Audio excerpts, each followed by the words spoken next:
Hey everybody, welcome back to the channel.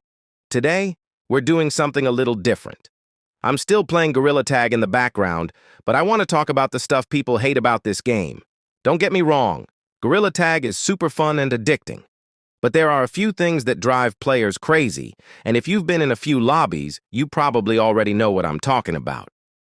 First off, the community. And I don't mean everyone, but you know exactly what I mean when I say that some lobbies feel like a zoo. The screaming, the toxic players, the people yelling random stuff into the mic, the ones who take the game way too seriously. It's chaos. It can be funny sometimes, but other times it's just exhausting. You join hoping for a chill match, and suddenly it feels like a daycare with microphones. It's one of the biggest reasons people mute the lobby or just stop playing for a bit. Then there's the whole thing with the cosmetics and in-game currency. The game's free, which is great, but those shiny rocks add up quick. I've seen stories of people, especially younger players, accidentally spending way too much money without realizing it. Like, bro, one wrong button and you've just bought a hat you didn't even want. It's not the biggest deal in the world, but it's one of those annoying little things that could definitely be handled better. Another thing that gets people is how hard it can be when you're new. There's basically no tutorial. You just spawn in and boom, figure it out. The movement's unique and super fun once you get it. But when you're starting out, it's like learning to walk again. You're slapping the ground, missing jumps, falling all over the place. The learning curve is real. Some people quit before they even get the hang of it. Now, let's talk about modders and hackers. Gorilla Tag has a huge community, which is awesome, but it also means there's a ton of modding, and not all of it is harmless. You'll run into players flying around, glitching through walls, or just ruining matches for everyone. It's frustrating when you're trying to have a fair game and someone shows up acting like a superhero. And don't even get me started on the clones and copycat games that popped up trying to ride Gorilla Tag's success.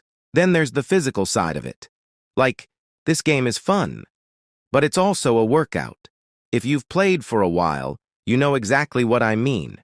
Your arms start burning, you're sweating, your play area feels too small, and you're trying not to smash your hand into a wall. It's one of those games where you finish a session and actually feel tired, like you just came from the gym. It's fun, but not always something you can grind for hours without feeling it.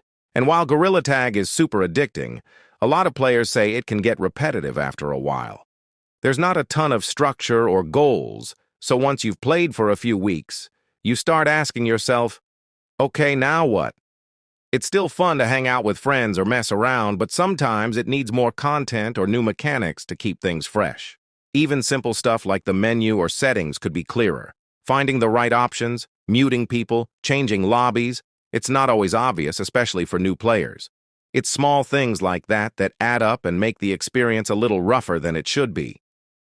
But here's the funny thing. All of these problems are also why people keep talking about Gorilla Tag. It's imperfect, but that's kind of what makes it so special. The chaos, the weird lobbies, the crazy moments, that's the magic of it.